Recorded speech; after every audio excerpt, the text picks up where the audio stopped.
Hello, everyone. My name is Mackenzie Lynchner, and I am going to be speaking about the Holocaust and one of our assigned readings, The Road by Cormac McCarthy. To begin with, I'm going to open up with a little bit about the Holocaust.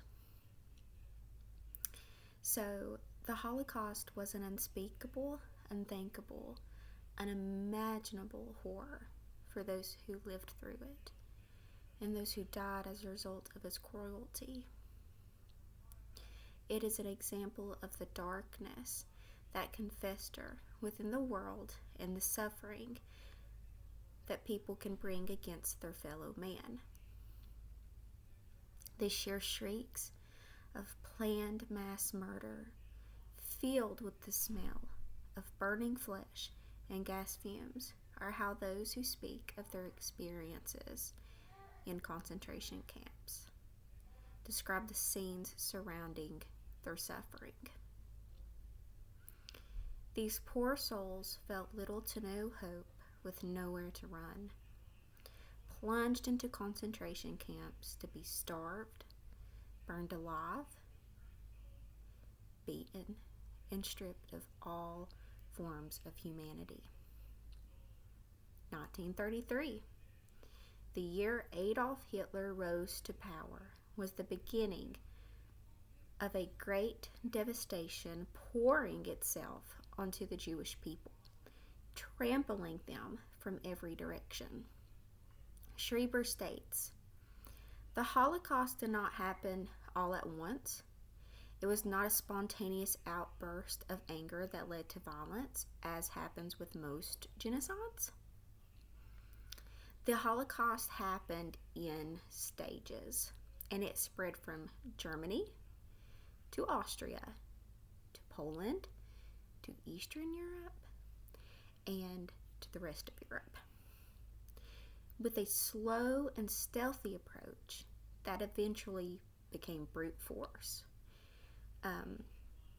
Hitler's brand of bigotry and violence engulfed Europe like quicksand. Black states, in a horrific form, the Holocaust, particularly the mass executions and extermination and concentration camps, testified to a persistent and widespread use of concepts of race in order to rank peoples and develop and express national cohesion. Nazis, the perpetrators of the Holocaust, and their supporters believed the non-Jewish Germans to be better. Wow.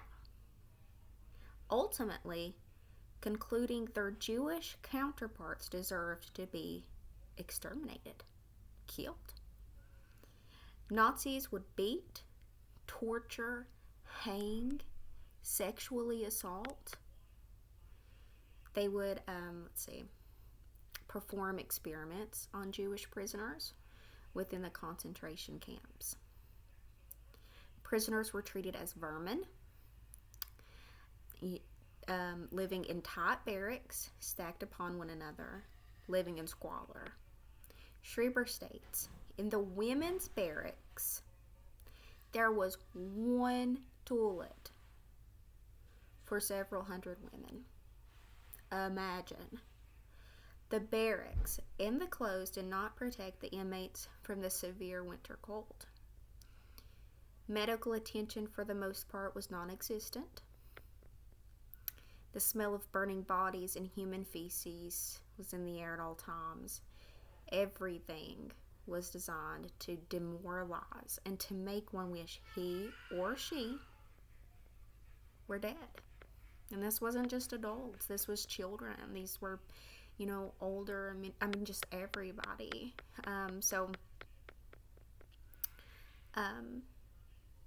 Unsurprisingly, the overcrowding led to increased deaths. It created breeding grounds for deadly diseases, and attracted pests such as rats. Because once again, they are living in squalor, and so rats, lice, things like that are going to be common. Despite the horrors Jews faced, there was still kindness to be found amongst them. PBS states, "It is hard to find any humanity in the darkest chapter in human history. The murders of 6 million Jewish men, women, and children in the Holocaust. But even from that time, there were stories of human kindness. The human kindness shown from within the walls of the Holocaust sheds light on the fact that goodness can spread through the darkest of times."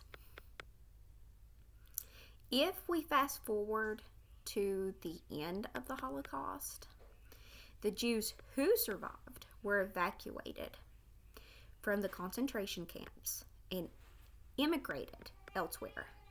But there was a disinterest in retelling their horror stories. Lipstadt stating, "Upon their arrival in the United States, survivors were cautioned, often by fellow Jews, to be discreet about speaking of their experiences. They were explicitly told that if they wanted to acclimate to American society, that they had best set the past behind them. In this way, Jews were told to forego their experiences and move past them in a way that silences their endurance and triumph, to forget the past so they can adapt better to the society they live in now." This would be the American society. Okay.